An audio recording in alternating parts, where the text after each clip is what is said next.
Okay. I guess I will do this particular intro. Oh, thank you, Teddy. Okay. Give me your tired, your poor, your huddled masses yearning to breathe free. The wretched refuse of your teeming shore. Huh?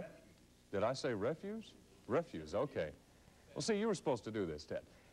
That was, that was her message to millions of immigrants, the Statue of Liberty enlightening the world. Today we continue our Unit 4 series, The Land of Liberty, produced by Mark Schaefer and photographed by Mark O'Neill. We'll tell you the story of one immigrant man who was hardly tired, hardly poor, hardly your wretched refuse. He came here like so many others and helped build a country that's great. It was early in this century. Some called it the Promised Land, a promise of work, a promise of hope, a land of prosperity.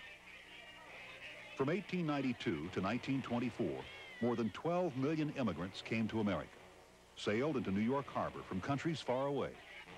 At the doorway stood the lady, at the threshold of liberty. She looked real good. The best one I ever saw. The prettiest lady. Yes, sir. The most beautiful country. This is the best country in the world. A teenager from Italy had ever seen. I love this country. Tony! Tony, come here, I need you for a minute. We're gonna load up. Red cabbage. Hey, Robert. I gotta go. Angelo Formosa says he came to a good life.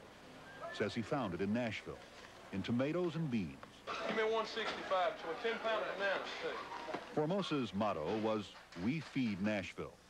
Now the produce business he founded is run by Angelo, his son. That was taken in 1930, and this is a 29A model, and it was a year old, and he had Red Ball Express on that thing. And the Red Ball was a brand of oranges and lemons out of California that we handled exclusively here. And that's Daddy sitting in there, and that's one of his helpers back there. That's when bananas used to come in the stalk. Now they all come in. Angelo Sr. made his name in bananas, a dime a dozen off the back of the truck. And when he got stuck, he'd go to nickel and dust if he had to. Get 'em, he'd say, and let me go home. The best in the world. You know what I'm saying? A lot of people say, you can't make a living here in this country. Don't you believe it out here? And wherever he went, there was always a song. But everywhere he went, they remember him singing. Angelo Formosa found success in America, but left family in Italy, lost much that he loved. World War I had taken his brother, and he remembers his parents said, "Go to America." Leaving Italy was better than war. I cried like baby. It hurt me bad. And when I left on the train, Formosa says as the train left the station, he looked for his father, but never saw him again. He watched me, you know, sticking my head out of the window. See him one more time. I didn't see him no more. From the train to a ship, like millions of others, Formosa still has his ticket. It was hardly first class. Not much, you know, sir.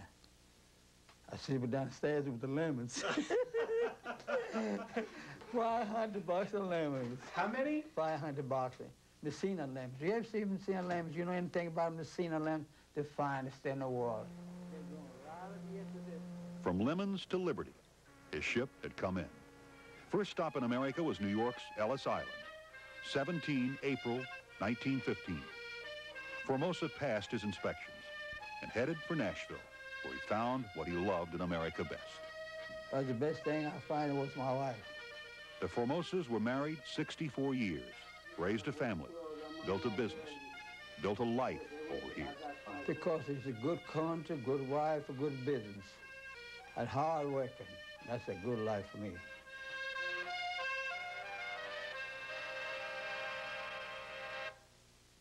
Tomorrow we continue the Land of Liberty with a story about some people and places that speak clearly about the price of being